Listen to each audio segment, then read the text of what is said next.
Type के water पाए जाते हैं उसके बारे में।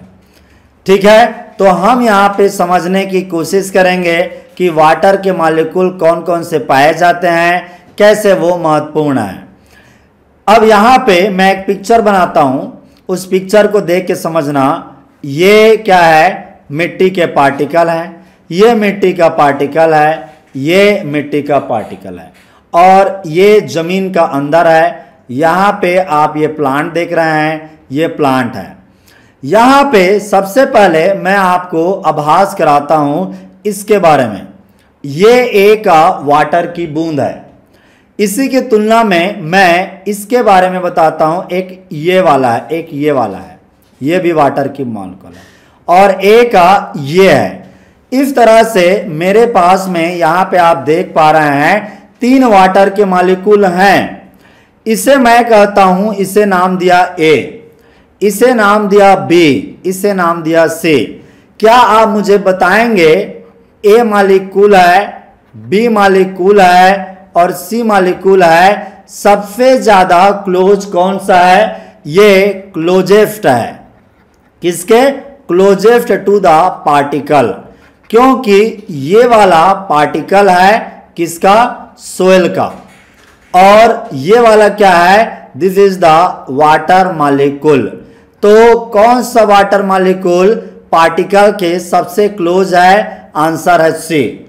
और सबसे दूर कौन सा है? फारदेस्ट कौन सा है? फारदेस्ट टू द सोइल कौन सा है? ए। क्लियर है? अब क्या होता है कि वाटर मॉलिक्यूल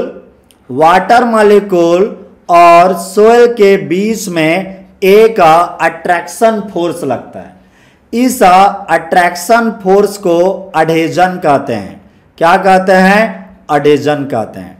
मैं आपको बताना चाहता हूं कि वाटर के मॉलिक्यूल और मिट्टी के बीच में एक प्यार होता है, एक अडेजन फोर्स होता है, एक आकर्षण होता है, एक खिंचाव होता है। उसकी वजह से ही ये वाटर का मॉलिक्यूल इस पोर स्पेस में रहता है, नहीं तो ये उसको नीचे जमीन बुला रही है।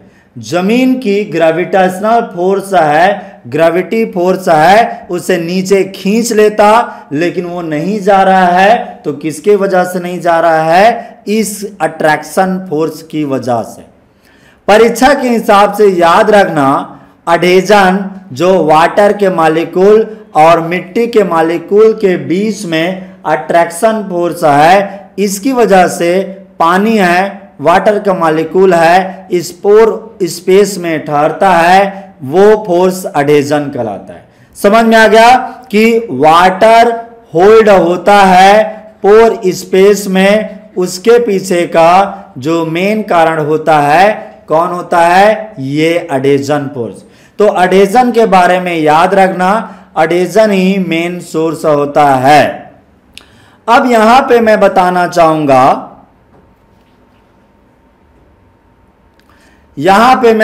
चाहूंगा, ये ए मॉलिक्यूल है, ये इतनी दूरी पे होता है कि मिट्टी से इसका जो अट्रैक्शन है और जिस टेंशन में, जिस एनर्जी के साथ में बंधा होता है, वो एनर्जी, वो अट्रैक्शन फोर्स 0 होता है। यानी कि ए वो वाटर मॉलिक्यूल है जिसके ऊपर में इस मिट्टी का कोई ताकत काम नहीं करता, वो दूर पे है, बहुत दूर पे है। इस मॉलिक्यूल एनर्जी 0 होने की वजह से इसमें नीचे की एनर्जी लगता है, जिसे ग्रेविटेशनल एनर्जी कहते हैं। और ग्रेविटेशनल एनर्जी लगने की वजह से ये वाटर मॉलिक्यूल है, ये वहां पे नहीं ठहर पाता, ये नीचे चला जाता है। ग्रेविटेशनल फोर्स की वजह से ये नीचे चला जाता है, लीच डाउन हो जाता है। इस वाटर का नाम रखा है, क्या नाम? Gravitational water. ग्रेविटेशनल वाटर वो वाटर होते हैं जो मिट्टी के पोर स्पेस में बीच में पाए जाते हैं, और उनसे मिट्टी का अट्रैक्शन फोर्स 0 होता है। इसलिए इस वाटर मॉलिक्यूल को ग्रेविटी खींच ले जाता है, और ये पानी वहां पे पोर स्पेस में बिल्कुल नहीं ठहर पाता। जब ये पानी ठहर ही नहीं पाता है तो क्या ये प्लांट के रूट द्वारा ले जाया जाएगा? No, this water is considered as a unavailable to the plant. ये प्लांट को बिल्कुल नहीं प्राप्त होता, प्लांट इस पानी को पी ही नहीं पाएगा। क्लियर है? और यहां पे जिस एनर्जी से, इसे दूसरे नाम से टेंशन कहते हैं, जिस ताकत से, जिस टेंशन से, जिस एनर्जी से, जिस पोटेंशियल से ये पानी ठहरा होता है, वो टेंशन कितना होता है? 0 यूनिट है बार। 0 प्रेशर से वहां पे पानी ठहरता है, यानी कि कोई प्रेशर नहीं होता, इसलिए वो पानी नीचे चला जाता है। अब दूसरा मॉलिक्यूल की बात करते हैं जिसे हम वाटर मॉलिक्यूल बी का। ये वो वाटर मॉलिक्यूल है जो मिट्टी से थोड़ी दूर पे है, और यहां पे जो टेंशन इसको महसूस हो रहा है वो कितना है?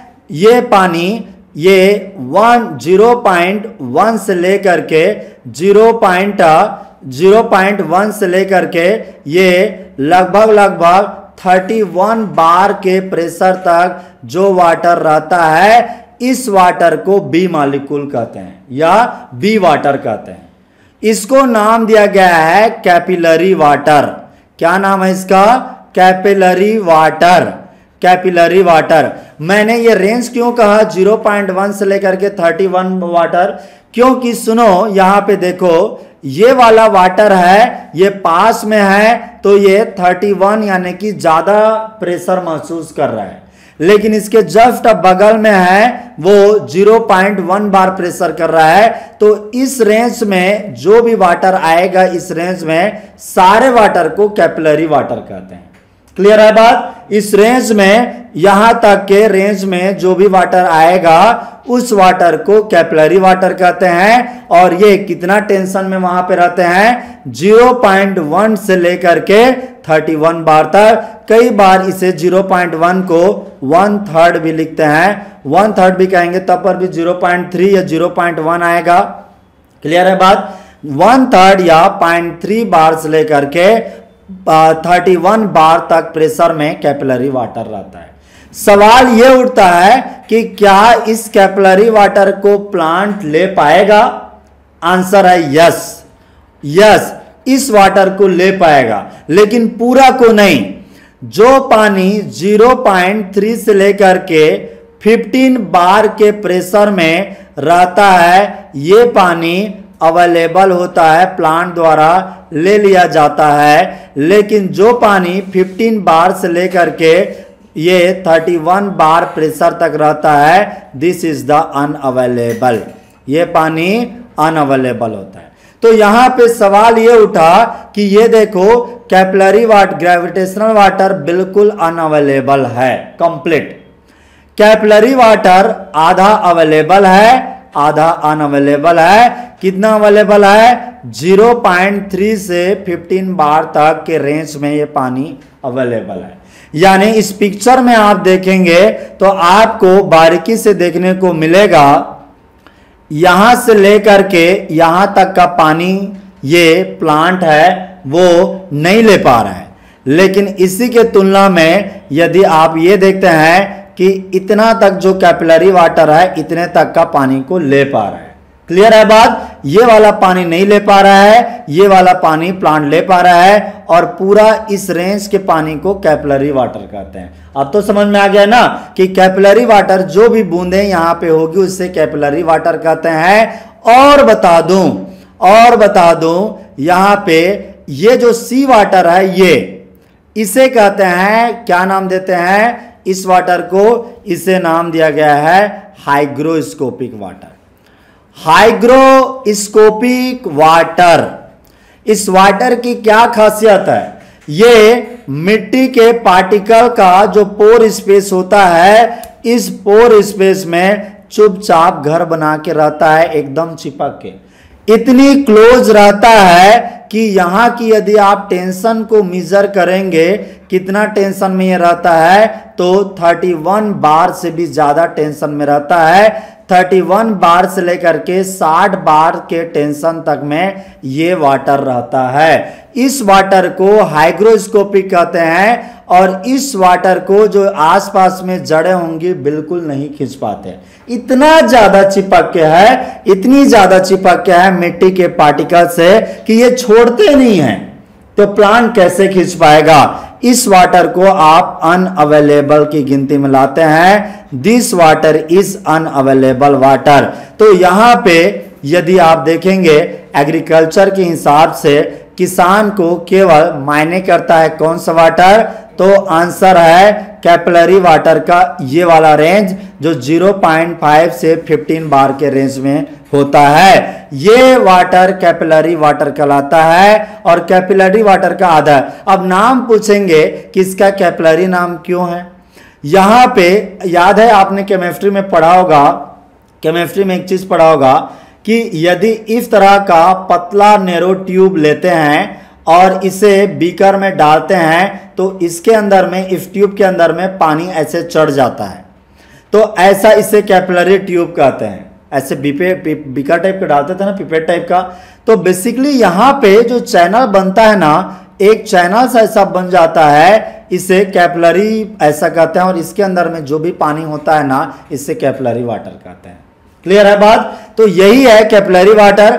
ग्रेविटेशनल वाटर इसलिए क्योंकि जो पानी की बूंदें बिल्कुल टेंशन फ्री हैं वो नीचे चली जाती हैं ग्रेविटी की वजह से, उससे ग्रेविटेशनल वाटर कहते हैं। और यहाँ पे आपने ये क्या देखा कि यहाँ पे नीचे में जो एकदम